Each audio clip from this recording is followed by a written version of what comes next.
सदिश फलन का कर्ल यानी कि जो curl of vector function, curl को कुंतल भी बोलते हैं। बेसिस फर्स्ट ईयर के अंतर्गत जब हम इस कर्ल का अध्ययन कर रहे हैं तो इसकी परिभाषा तथा कार्तीय निर्देशांकों में कर्ल का क्या मान होता है ये ज्ञात करेंगे। तो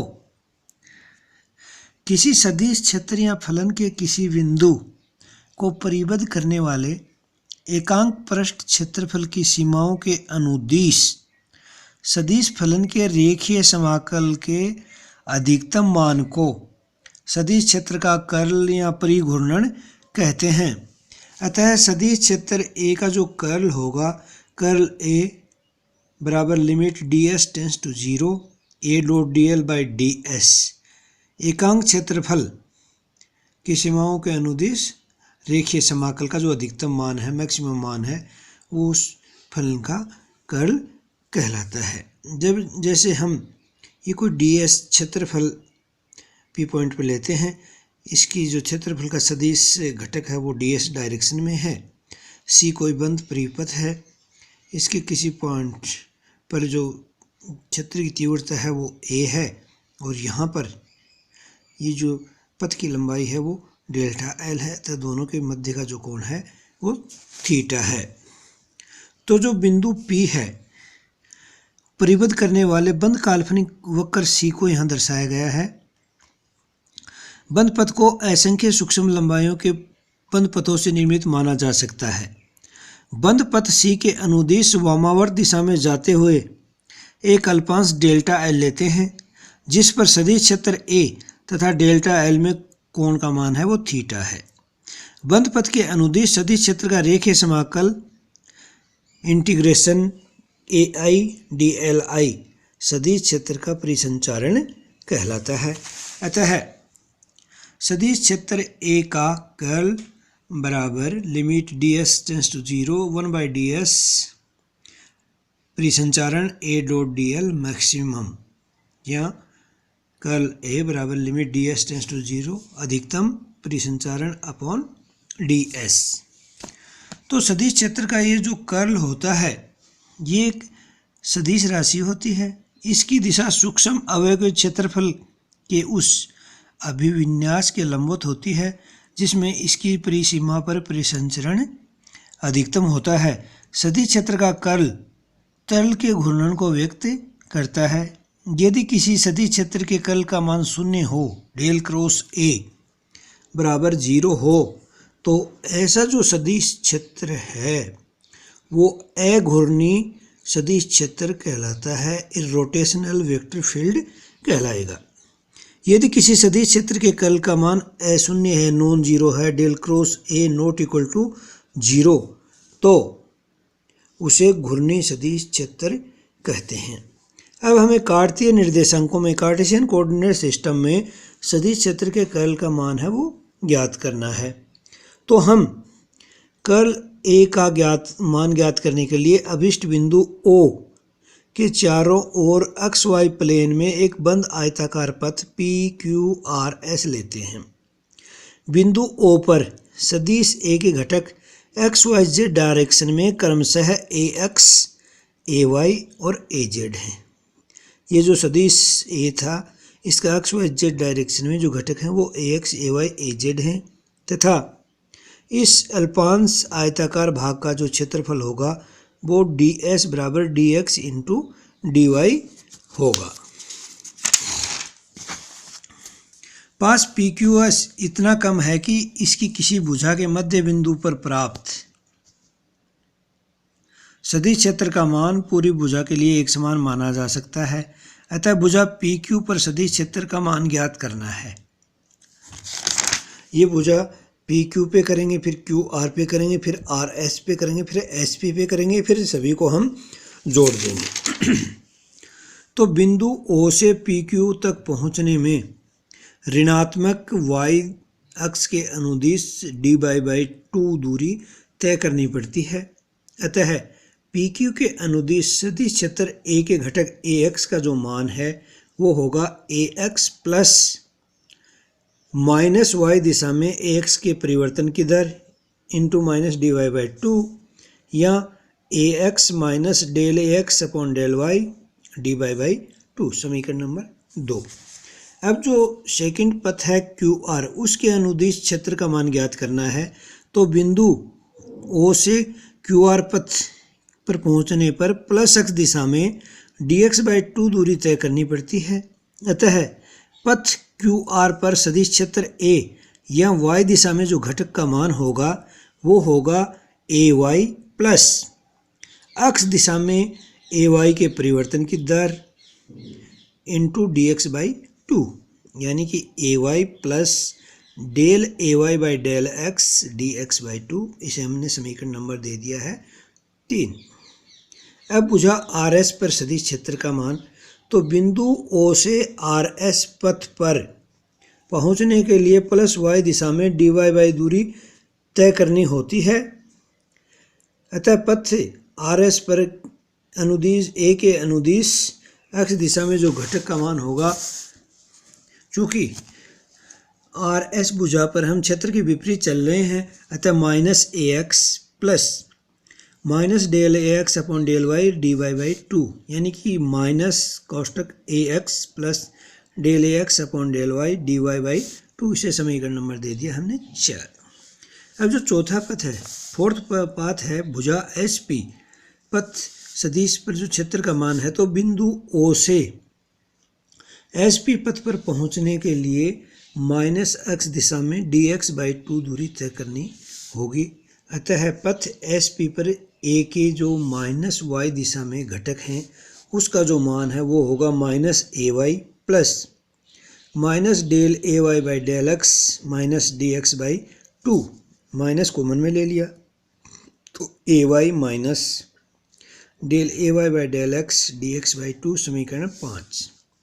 अतः बंद पथ पी क्यू आर एस के अनुदिश सदिश क्षेत्र ए का जो रेखीय समाकल है वो होगा समाकलन P Q R S A dot D L बराबर पी से Q A dot D L plus Q से R A dot D L plus R से S A dot D L plus S से P A dot D L.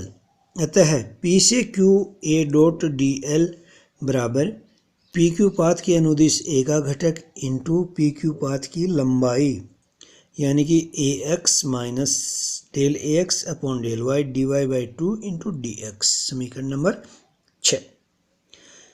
इसी प्रकार Q से R A dot D L बराबर Q R पथ के अनुदिश ए का घटक इंटू क्यू आर पथ की लंबाई, या A Y plus del A Y by del X D x by 2 into D Y, समीकरण नंबर 7।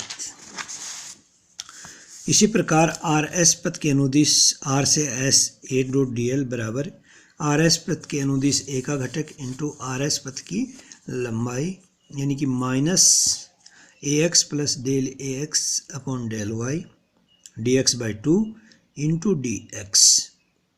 इसी प्रकार एस से P A dot D L बराबर एस पी पथ के अनुदिश ए का घटक इंटू एस पी पथ की लंबाई बराबर माइनस कोष्टक A Y minus del A Y by del X D x by 2 into D Y. अतः एक्स वाई तल में स्थित बंद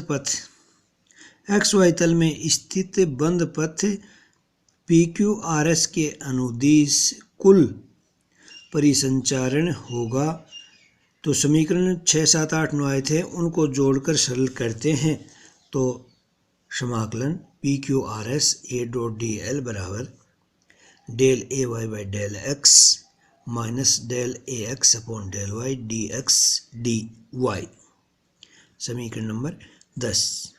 तो ये जो समीकरण 10 है, पृष्ठ पी क्यू आर एस से बद्ध क्षेत्र के क्षेत्रफल की दिशा इसके लंबवत प्लस जेड दिशा में एकांक सदिश यूनिट वेक्टर के अनुदिश होगी। अतः कर्ल की परिभाषा के अनुसार सदिश क्षेत्र ए के प्लस जेड दिशा में कर्ल के जो घटक का मान होगा, कर्ल जेड घटक बराबर कर्ल ए डॉट के cap limit D X D Y tends to 0 1 upon D X D Y परिसंचारण P Q R S A dot D L. जब ये वैल्यू रख के इसको सोल्व करते हैं तो कर्ल ए जेड बराबर कर्ल ए डॉट के cap del A Y by del x minus del A x upon del y, समीकरण 11। इसी प्रकार बंध पथ को वाई जेड तथा जेड अक्ष में मानकर परिसंचारण ज्ञात किया जा सकता है। अतः कर्ल ए अक्ष बराबर curl A dot i cap, ये होगा del A Y by del y, del A Z upon del y minus del A Y by del z, समीकरण नंबर 12। तथा कर्ल ए का वाई घटक बराबर कर्ल ए डॉट जे बराबर del A x upon del Z minus del A Z upon del X, समीकरण नंबर 13। अतः कर्ल ए बराबर आई कर्ल ए का एक्स घटक प्लस जे कर्ल ए का वाई घटक प्लस के कर्ल ए का जेड घटक, जिससे कर्ल ए बराबर आई एक्स घटक लिखा प्लस जे वाई घटक रखा प्लस के जेड घटक रखा, और इसको डिटर्मिनेंट सारणी के रूप में लिखेंगे तो कर्ल ए बराबर i j k del y del x del upon del y del z A x A y A z, समीकरण नंबर 15। तो चूँकि सारणी के रूप में जो लिखा गया व्यंजक है वो डेल क्रॉस ए का सदिश गुणन होता है, अतः कर्ल बराबर डेल क्रॉस ए होता है। जो कर्ल का जो भौतिक महत्व है, तो किसी सदिश क्षेत्र का कर्ल उस सदिश के घूर्णन या परिसंचारण की प्रवृत्ति को व्यक्त करता है। अर्थात जब del cross V not equal to 0 है तो यहाँ तो वो वामावर्ती घूर्णन करेगा, रेखीय गति के साथ साथ वामावर्ती घूर्णन करता है, या रेखीय गति के साथ साथ दक्षिणावर्ती घूर्णन करता है।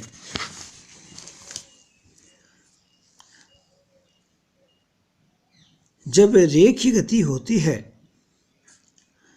जैसे यहाँ पर हम बात करें तो एक पॉइंट की ओर सभी रेखीय गति से जा रहे हैं, तो इस प्रकार के द्रव्य के लिए जो घूर्णन का मान है वो 0 होगा, तो डेल क्रॉस वी बराबर 0, यानी कर्ल का मान 0 भी होता है। और यहाँ भी ये बाहर की ओर फैल रहा है रेखीय रूप से, तो इसका कर्ल है वो भी 0 होगा। तो यदि किसी में रेखीय गति के साथ साथ घूर्णन गति भी पाई जाती है तो कर्ल अशून्य होगा, और इसकी दिशा पृष्ठ के तल के अभिलंबित उस दिशा में होती है जिसके अनुदिश परिसंचारण अधिकतम होता है। अतः इसमें v का विशेष दिशा में मान होने के साथ साथ उसमें अतिरिक्त घूर्णन भी होता है। लेकिन ये जो चित्र हैं C और D, इसमें v का कोई घूर्णन नहीं है, अतः इनके लिए जो कर्ल का मान होगा वो 0 होगा। नेक्स्ट जो कर्ल पर आधारित थ्योरम है वो स्टोक का कर्ल प्रमेय कहलाता है। इस प्रमेय का कथन है कि किसी सदिश में बंध पथ के अनुदिश सदिश क्षेत्र का बंध पथ के अनुदिश जो रेखीय समाकल का मान है वो बंध पथ से परिबद्ध पृष्ठ पर सदिश के कर्ल के पृष्ठ समाकल के तुल्य होता है। यदि मैथमेटिकल इसका स्टेटमेंट देखें तो सदिश क्षेत्र का जो रेखीय समाकल है परिसंचारण है क्लोज इंटीग्रल ए डॉट डी एल, वो इसके कर्ल के पृष्ठ समाकल के बराबर होता है, बराबर पृष्ठ समाकल del cross A n dot d s या पृष्ठ समाकल del cross A into d s. अब चूंकि कर्ल की परिभाषा क्या कहती है कि limit D S tends to 0 अधिकतम परिसंचारण अपॉन एकांक क्षेत्रफल यानी डी एस, अतः एकांक क्षेत्रफल को परिबद्ध करने वाले पथ पर अधिकतम रेखीय समाकल है del cross A dot n के, तथा डी एस क्षेत्रफल को परिबद्ध करने वाले पथ पर ए का जो अधिकतम रेखीय समाकल होगा वो del cross A dot d s होगा, और संपूर्ण पृष्ठीय क्षेत्रफल है वो एस होगा। और चूंकि एस को परिबद्ध करने वाले पथ पर जो ए का रेखा समाकल होता है वो रेखा समाकल होता है ए डॉट डी एल, अतः पृष्ठ समाकल del cross A d s यानी उस सदिश के कर्ल का पृष्ठ समाकल बराबर उस सदिश का परिसंचारण या बंध पथ के अनुदिश रेखीय परिसंचारण। तो ये जो पृष्ठ समाकल को रेखीय समाकल में कन्वर्ट कर सकते हैं, ये कार्य स्टोक की कर्ल प्रमेय द्वारा आसानी से होता है। अर्थात स्टोक का जो कर्ल प्रमेय है वो रेखा समाकल का पृष्ठ समाकल में संबंध स्थापित करता है। अर्थात ए डॉट डी एल बराबर पृष्ठ समाकल del cross A dot d s. अब सदिश क्षेत्रों के यदि वर्गीकरण की बात करें तो प्रथम प्रकार में ऐसे सदिश क्षेत्र हो सकते हैं जिनके कर्ल और डाइवर्जेंस शून्य हो, अर्थात कर्ल भी जीरो हो और डाइवर्जेंस भी शून्य हो। इस प्रकार के सदिश क्षेत्र अघूर्णी तथा परिनालिकीय या असंपीड्य होते हैं। यानी जिन सदिश क्षेत्रों का कर्ल शून्य है, डाइवर्जेंस शून्य है, वो अघूर्णी होंगे और सोलिनोइडल परिनालिकीय होंगे। तो ऐसे सदिश एक को अदिश क्षेत्र फाई के ग्रेडियंट प्रवणता के रूप में व्यक्त कर सकते हैं। अर्थात ए बराबर ग्रेड फाई के रूप में इनको व्यक्त किया जा सकता है तथा डाइवर्जेंस ऑफ ए बराबर डाइवर्जेंस ग्रेड फाई बराबर 0 या डेल टू फाई बराबर 0। ये डेल टू फाई बराबर 0 है, ये लाप्लास समीकरण होता है। अतः असंपीड्य यानी परिनालिकीय तथा अघूर्णी एकल क्षेत्र के लिए लाप्लासियन समीकरण का उपयोग किया जाएगा। दूसरे प्रकार के ऐसे सदिश हो सकते हैं जिनमें कर्ल ए बराबर 0 हो परंतु डाइवर्जेंस ए है वो नॉन जीरो है। अर्थात सदिश क्षेत्र अघूर्णी एकल तो है परंतु परिनालिकीय नहीं है। तो इस प्रकार के सदिश क्षेत्रों के लिए ए बराबर ग्रेड फाई या डाइवर्जेंस ऑफ ए बराबर divergence grad phi not equal to 0 या del two phi not equal to 0, ये पॉइसन समीकरण कहलाता है। तीसरे प्रकार का जो ग्रुप है उसमें कर्ल ए भी नॉट इक्वल टू 0 है बट डाइवर्जेंस ऑफ ए है वो 0 है। जैसे डाइवर्जेंस ऑफ बी, चुंबकीय क्षेत्र का डाइवर्जेंस 0 होता है बट चुंबकीय क्षेत्र का जो कर्ल होता है वो 0 नहीं होकर μ0 JC प्लस JD होता है। चौथे प्रकार के ऐसे ग्रुप हो सकते हैं जिसमें curl A not equal to 0 and divergence A not equal to 0। तो इस प्रकार के जो क्षेत्र होते हैं वो करीलीय संपीडीय प्रभाव वाला होता है। यदि तरल पदार्थ के लिए बात करें तो करीलीय यानी कि उसमें परिघूर्णन के साथ साथ संपीडितता भी होती है।